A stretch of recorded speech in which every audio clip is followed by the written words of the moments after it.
अक्सर देखा गया है कांग्रेस जब भी किसी राज्य में चुनाव जीतती है तो सीएम को लेकर बवाल मचता है। अभी हाल फिलहाल में कर्नाटक में हमने देखा कैसे नेताओं ने दिल्ली कर्नाटक एक कर दिया था, तलखी भी भयंकर देखने को मिली। ठीक यही हुआ था राजस्थान में 2018 में। जब राजस्थान में चुनाव हुए थे तो कांग्रेस ने बीजेपी को हराकर राजस्थान की सत्ता संभाली थी, लेकिन यहां भी वही तकरार हुआ था। मुख्यमंत्री को लेकर सचिन पायलट चाहते थे उन्हें सीएम बनाया जाए, गहलोत चाहते थे उन्हें सीएम बनाया जाए। हालांकि इस लड़ाई में जीत सियासी जादूगर कहे जाने वाले अशोक गहलोत की हुई। तभी से लेकर अब तक राजस्थान की राजनीति में वक्त वक्त पर उबाल देखने को मिलता है और अब तो खबरें यहां तक आने लगी थी कि सचिन पायलट कांग्रेस का हाथ छोड़कर खुद की पार्टी बनाएंगे, लेकिन इस दावे की हवा निकल गई। सचिन पायलट अशोक गहलोत के जाल में अब पूरी तरह से फंस चुके हैं। अब पायलट के एक तरफ कुआं है तो दूसरी तरफ खाई है। इस रिपोर्ट में आपको बताऊंगा कि कैसे पायलट की राजनीति अब अधर में लटक चुकी है।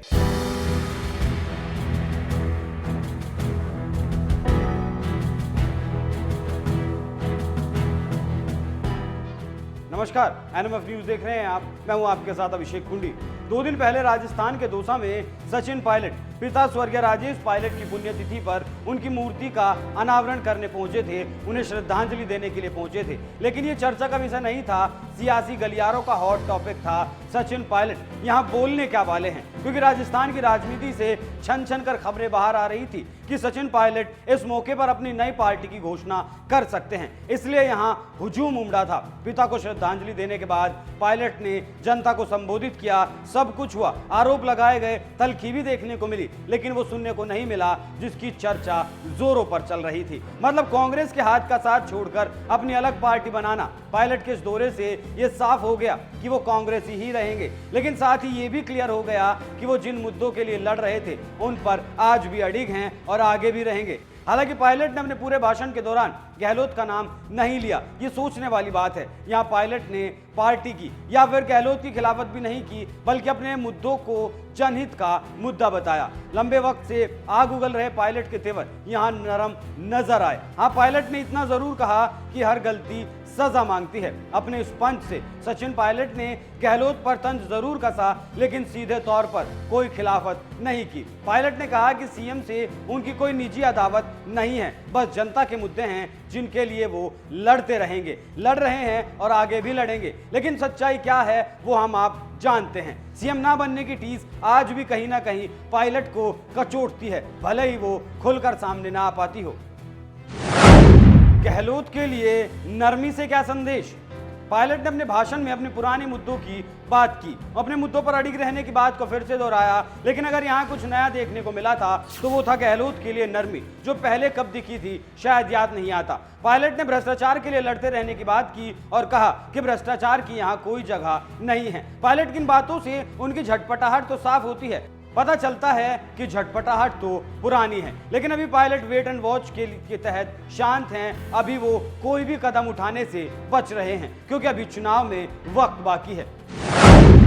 वेट एंड वॉच में सचिन पायलट।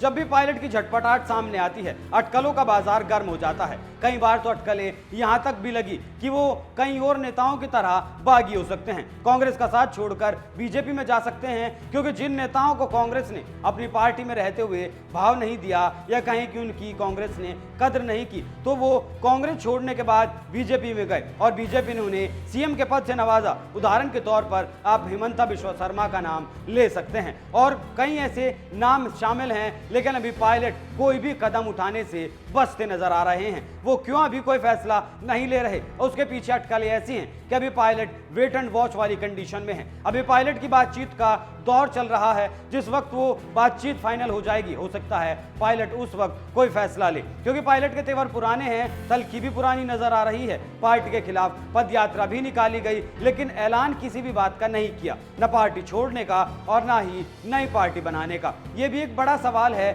जब तेवर इतने तल्ख हैं तो फिर कोई फैसला आखिर क्यों नहीं लिया जा रहा? पायलट के लिए अभी किसी भी नतीजे पर पहुंचना जरूरी है या फिर मजबूरी है?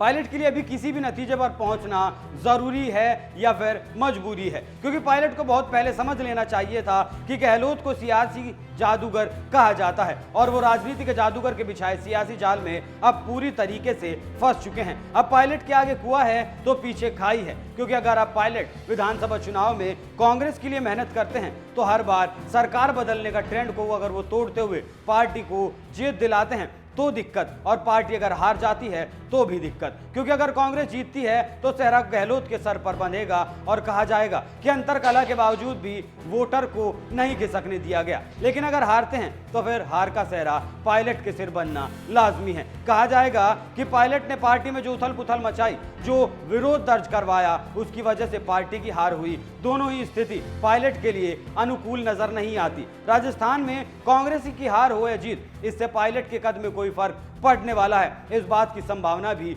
बेहद कम नजर आती है। और पायलट इस बात को जान चुके हैं कि अब कांग्रेस में उनकी पकड़ उतनी मजबूत नहीं रह गई है। अब पायलट की मजबूरी को भी समझ लीजिए, क्यों पायलट नई पार्टी का ऐलान करने से बच रहे हैं।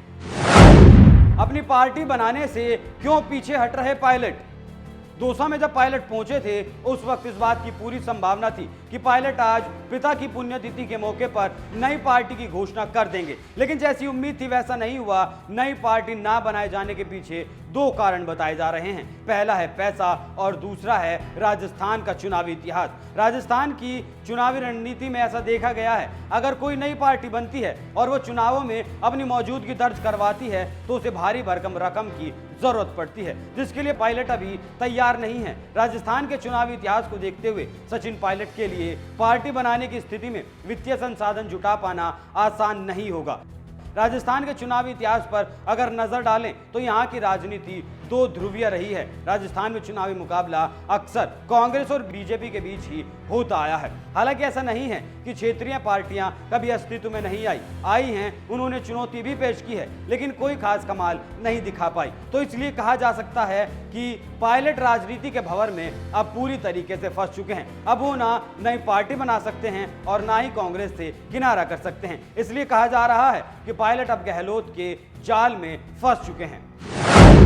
गहलोत के जाल में फंसे सचिन पायलट। बात थोड़ी पुरानी है लेकिन समझने के लिए जरूरी है। 2018 में राजस्थान में जब विधानसभा चुनाव हुए थे तो उस वक्त अशोक गहलोत कांग्रेस के राष्ट्रीय महासचिव थे और सचिन पायलट राजस्थान कांग्रेस प्रदेश अध्यक्ष होने के नाते पायलट के कंधों पर पार्टी को जिताने की जिम्मेदारी थी। पायलट ने मिली हुई जिम्मेदारी को पूरे तरीके से निभाया और उस पर अपनी क्षमता का लोहा मनवाते हुए पार्टी को जीत दिलाई। इस जीत का श्रेय पायलट को दिया गया और मुख्यमंत्री के तौर पर पायलट का नाम राजस्थान से लेकर दिल्ली तक की गलियों में गूंजने लगा। लेकिन कई दिनों की सियासी उठापटक के बाद गहलोत को सीएम और पायलट को डिप्टी सीएम के पद से नवाजा गया। पायलट को ये ना चाहते हुए भी स्वीकार करना पड़ा, लेकिन अब हालात बदले हुए हैं। राजस्थान में हुई सियासी उथल पुथल, गहलोत सरकार पर आए संकट के बाद सचिन पायलट एक तरह से हाशिए पर पहुंच चुके हैं। अब पायलट पूरी तरीके से गहलोत के जाल में फंसे हुए हैं। जो जाल गहलोत ने बिछाया था उसमें पायलट अब फंस चुके हैं। पायलट को सियासी जाल से निकलने का